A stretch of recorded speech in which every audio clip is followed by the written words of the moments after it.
Guys, welcome back to my channel, and in this video we are going to talk about chapter 3 of the Indian Penal Code 1860 जो हमें बताता है punishments के बारे में। ये जो चैप्टर है सेक्शन 53 से सेक्शन 75 तक एक्सटेंड होता है। So without further do let's get started. तो इस चैप्टर में पहला सेक्शन है जो बात करता है कि काइंड्स ऑफ पनिशमेंट, यानी कि आईपीसी के अंडर जो भी पनिशमेंट्स दी जा सकती हैं वो कितने टाइप की हैं। इसमें पहले छः टाइप की पनिशमेंट थी, लेकिन 1949 के अमेंडमेंट से जो थर्ड नंबर पे जो पनिशमेंट थी उसको ऑमिट कर दिया गया है और अब 5 टाइप की पनिशमेंट बची हैं, जिसमें से है डेथ, इम्प्रिजनमेंट फॉर लाइफ और इम्प्रिजनमेंट जो 2 टाइप की हो सकती है, सिंपल और रिग्रेस, और थर्ड है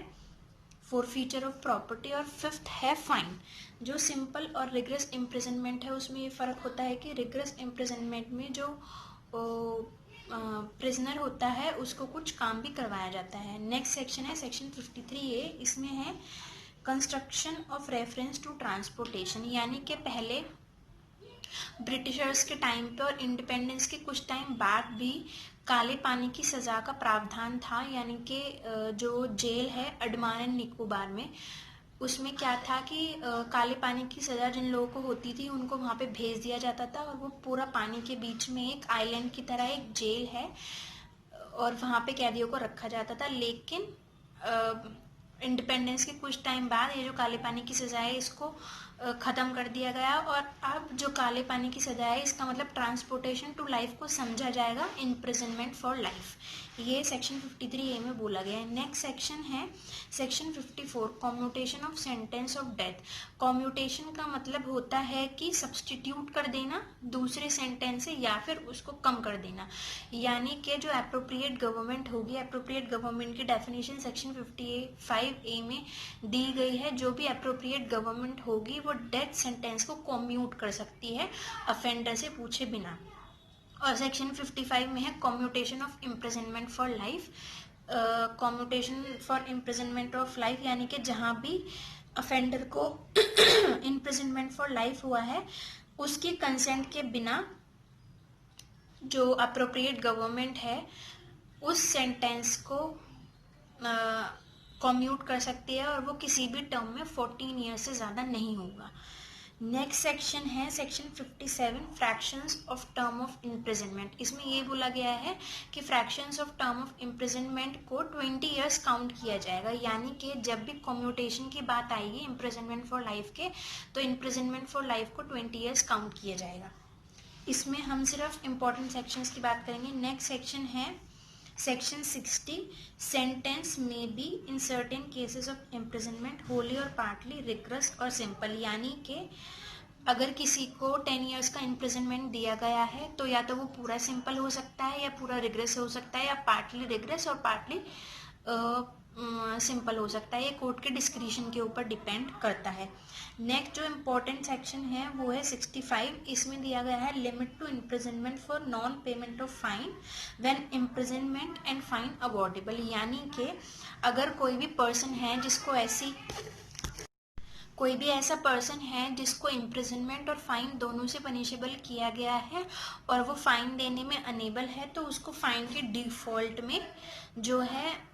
फाइन के डिफ़ॉल्ट में उसको इम्प्रिजनमेंट दे दिया जाएगा। लेकिन उस इम्प्रिजनमेंट का टर्म कितना होगा, जो भी उसने अफेंस किया है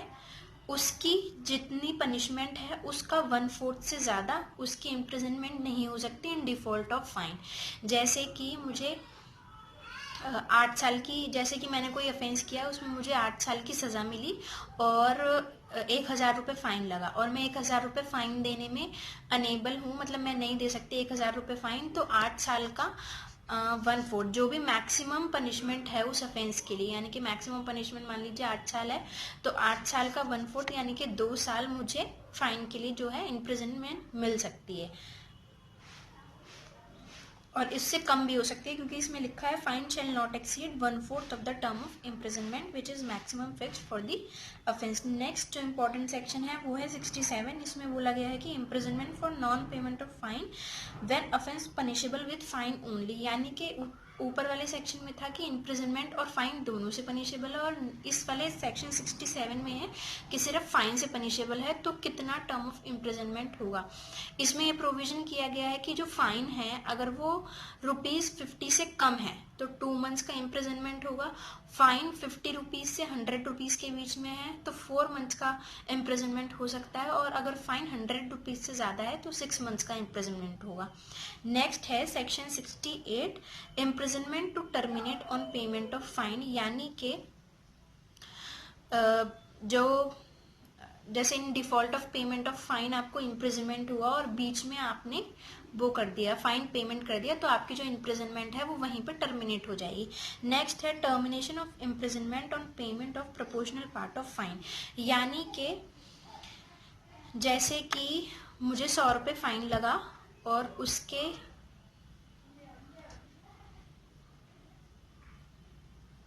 जैसे कि मुझे 100 रुपये फाइन लगा और 4 मंथ्स की मुझे इम्प्रिजनमेंट हुई, मैंने 100 रुपये फाइन पे नहीं किया इसीलिए। तो अब क्या हुआ, जैसे मैंने 1 महीने की सज़ा काट ली है और मैंने 75 रुपीज़ पे कर दिए, यानी कि 1/3 मैंने उसका पे कर दिया, और जो 4th पार्ट था यानी कि 4 महीने का 1/4 करेंगे तो एक महीना हो गया, और 100 रुपीज़ का 1/4 करेंगे तो 25, 25, 25, यानी कि जो 1/4 पार्ट था उसके लिए मैंने इम्प्रिजनमेंट कर ली, और बाकी जो 1/3 पार्ट था उसका 75 रुपीज़ वो मैंने पे कर दिया। तो 1 महीना पूरा होने के बाद जब मैंने 75 रुपीज़ पे कर दिया तो मेरी जो पनिशमेंट है, जो इम्प्रिजनमेंट है वो वहीं पे टर्मिनेट हो जाएगी। और अगर 1 महीना पूरा होने से पहले मैंने 75 रुपीज़ पे किए हैं तो जैसे ही 1 महीना पूरा होगा वैसे ही मेरी इम्प्रिजनमेंट ख़त्म हो जाएगी, टर्मिनेट हो जाएगी। और ऐसे ही अगर मैंने 50 रुपीज़ पे किए हैं और 2 महीने का इम्प्रिजनमेंट काटा है तो 2 महीने जैसे ही पूरे होंगे वैसे ही मुझे डिस्चार्ज कर दिया जाएगा, मेरी जो इम्प्रिजनमेंट है वो टर्मिनेट हो जाएगी।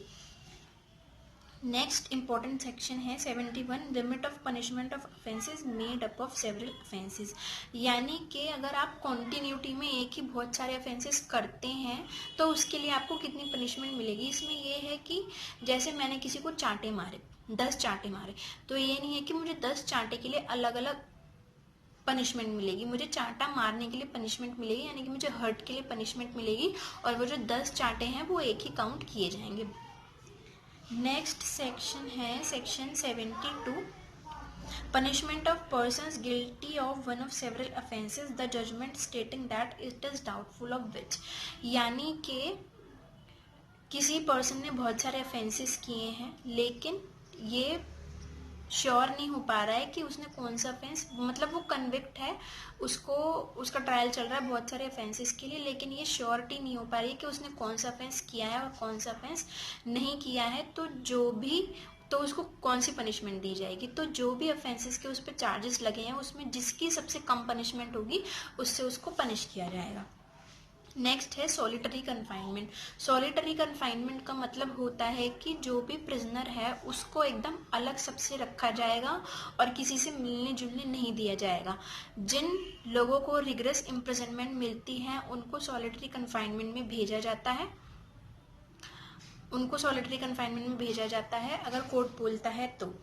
तो इसमें लिखा है whenever any person is convicted of an offence for which under this code the court has power to sentence him to rigorous imprisonment, यानी कि कोर्ट के पास अगर पावर है कि वो इसको रिग्रेस इम्प्रिजनमेंट में भेज रही है तो सॉलिटरी कन्फाइनमेंट में उसको भेजा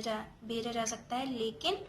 सॉलिटरी कन्फाइनमेंट की जो लिमिट है, क्योंकि ये कहीं ना कहीं पर्सन की मेंटल हेल्थ पे इफेक्ट डालता है, इसलिए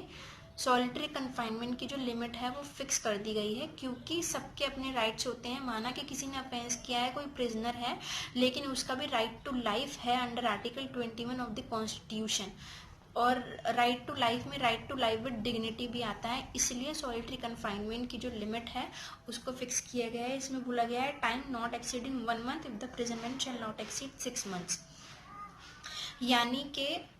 अगर 6 महीने तक की सज़ा से उसको पनिश किया गया है तो जो रिग्रेस इम्प्रिजनमेंट है वो मैक्सिमम 1 महीने का हो सकता है, और अगर 6 महीने से 1 साल तक की सज़ा है तो रिग्रेस इम्प्रिजनमेंट का टाइम 2 महीने होगा, और अगर 1 साल से ज़्यादा की पनिशमेंट है तो रिग्रेस इम्प्रिजनमेंट 3 महीने का हो सकता है, यानी कि जो सॉलिटरी कन्फाइनमेंट है वो 3 महीने का हो सकता है, यानी कि जो मैक्सिमम टर्म है सॉलिटरी कन्फाइनमेंट की सेक्शन 72 3 में जो फिक्स की गई है वो 3 मंथ्स हो सकती है। 74 में है लिमिट ऑफ सॉलिटरी कन्फाइनमेंट, यानी कि जो 1 मंथ, 2 मंथ और 3 मंथ की सॉलिटरी कन्फाइनमेंट होगी, इसको एग्जीक्यूट कैसे किया जाएगा। इसमें ये कहा गया है कि किसी भी सिचुएशन में जो सॉलिटरी कन्फाइनमेंट है वो एक टाइम में 14 डेज से ज़्यादा नहीं हो सकती है। और दूसरा इसमें ये बोला गया है कि अगर 3 महीने तक की इम्प्रिजनमेंट से आपको पनिश किया गया है तो सॉलिटरी कन्फाइनमेंट 7 दिन से ज़्यादा का नहीं होगा एक बारी में। टोटल किसी भी सिचुएशन में 14 डेज से ज़्यादा नहीं हो सकता, और 3 मंथ्स तक का इम्प्रिजनमेंट है तो 7 डेज का सॉलिटरी कन्फाइनमेंट एक बार में हो सकता है। नेक्स्ट और लास्ट सेक्शन है enhanced punishment for certain offences under chapter 12 और चैप्टर 17 आफ्टर प्रीवियस कन्विक्शन। इसमें ये बोला गया है कि अगर चैप्टर 12 यानी कि वेट्स और मेजर्स का, वो शायद मैं कंफर्म नहीं हुई, जस्ट